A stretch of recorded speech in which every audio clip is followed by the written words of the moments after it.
G'day, I'm Sharyn and welcome. Thanks to Jan for loaning me her machine for this. Four-step buttonholes are pretty much universal on all the brands of machine, and what I'm going to show you today is also pretty universal. In addition to showing you how to actually do a buttonhole, I'm also going to show you how to measure up for it, which is an important part of making any buttonhole. For a buttonhole, we're going to remove the blind hem foot from the machine by pulling the lever at the back towards me, and that foot will drop off. This is the buttonhole foot. It's got a B on it. In all cases with these things, if you can read the letter, that's the right way around. So we're going to put the buttonhole foot there. Put the fabric under your foot, one stitch down, one stitch up, lift and pull through. In many cases, the instruction book of your machine will tell you to get that thread between the buttonhole foot and the bed of the machine. The easiest way to do it is what I've just shown you. This machine starts buttonholes at the back and it works forward. And we're going to choose a stitch here. We want to choose part 1 of a buttonhole. So we go over here till we get to the number 1. There are 4 parts to a 4-step buttonhole. Bit surprising, isn't it? One of them will be the left side of the buttonhole, one will be the right side, and the 2 ends make up the other 4 pieces. All of your machines will do those 4 bits. Usually, the top and bottom bits, the bar tacks, are labelled as 2 and 4. And it doesn't matter which one comes first. 1 and 3 are the side bits. If 1 goes on the left side, from the back of it up to the front, then 3 will go on the right side, from the front to the back. Which way your particular machine does it, I don't know, because it does vary between brands. But if you have a little play with it, you'll be able to work out, does a number 1 come forward on the left? That's what you need to know. Or maybe like this machine, number 1 comes forward on the right. To set the stitch length, we go till you can see a picture of a buttonhole at the top and go to the beginning of it. When I say the beginning, what I mean is closer to 0. You need to have that stitch length long enough that the stitches move along, don't get stuck going in the one place, but you also don't want them to be so open that it's a wide open zigzag and you can see all of the fabric underneath it. You really need to get it close together, and that's up to you to adjust that stitch length. Another place to be playing with it before you start doing the actual buttonhole. I'm going to wrap some paper around the button, and I've left a bit of extra there, and then I'm going to take those cut edges back, put them in the middle of the button. The cut edges are folded over one another, and I'm using some sellotape or sticky tape to hold them in place, so that's a firm hole around my button. I'm going to cut that sticky tape off, and my aim is to get a buttonhole that is basically the same length as that folded piece of paper. That piece of paper takes into account how thick your button is, which doesn't matter terribly much if you're on a really thin button, but if you're on a chunky wooden or plastic button, it can make a huge difference to how big a buttonhole you need.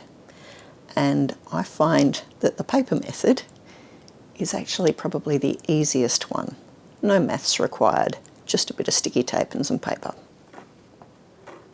A line at the top, a line at the bottom, and I'll just draw a line between them. The button is 7/8 of an inch. This line is very slightly longer than 7/8 of an inch. I'm going to start at this top line, and I need to put the line in the middle of the buttonhole foot. And now I'll have to turn the machine on. So I'm going to put my needle down in that point, or very slightly to the right of it. I want the line coming straight down the front, and then the foot down. The order that your machine does the 1, 2, 3, 4, whether it's the left or right side, forwards or backwards, determines where you put your needle down.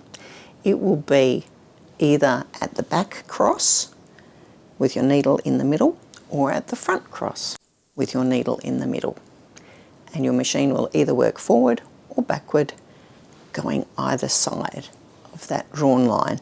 If you are going to do a number of buttonholes and you want them all to be the same size, you need to count how many stitches you come down here.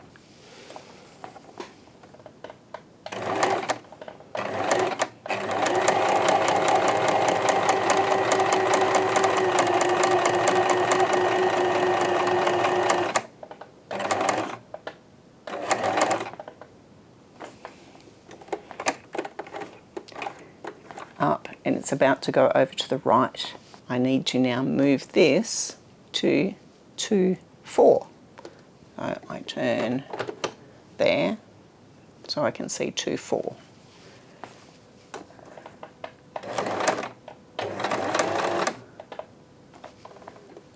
And I'm going to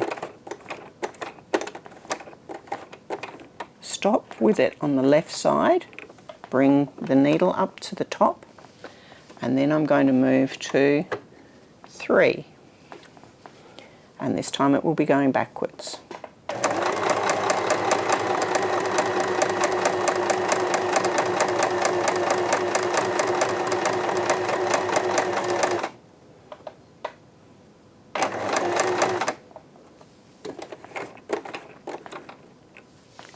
And now I need to go back to 4, 2 and do the bar tack at the other end.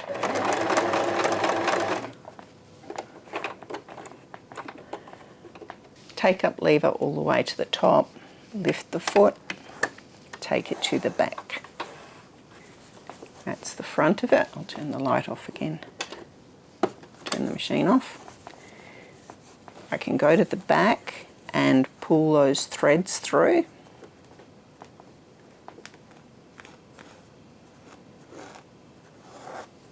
Tie them off. Sometimes the first one doesn't want to come through. That's okay. Now I'm going to cut the buttonhole. Put a pin just inside that bar tack at the end that you're going to be heading for. And this is a safety thing to make sure you do not accidentally go through that. With my quick unpick, I'm going to go in the middle and up to that pin, and then I will turn around and move the pin to the other end.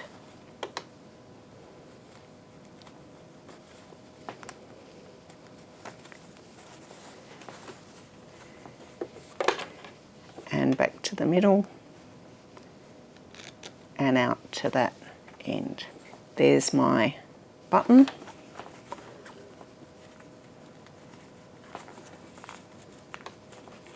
And you can see it's a firm fit, but it gets through. Trim off the random bits of fabric thread around the buttonhole if they're annoying you. It certainly will make things look a bit nicer. Remember, buttonholes on a 4-step buttonhole machine, they're not real hard to do, but it is actually quite complicated to get 2 of them the same size. Practice first. Before you make them on the garment, do a few practice buttonholes with the right fabric and the right interfacing, and try and make sure you've got them right before you actually do them on the garment. Hope you've learned something today, and I shall see you next time.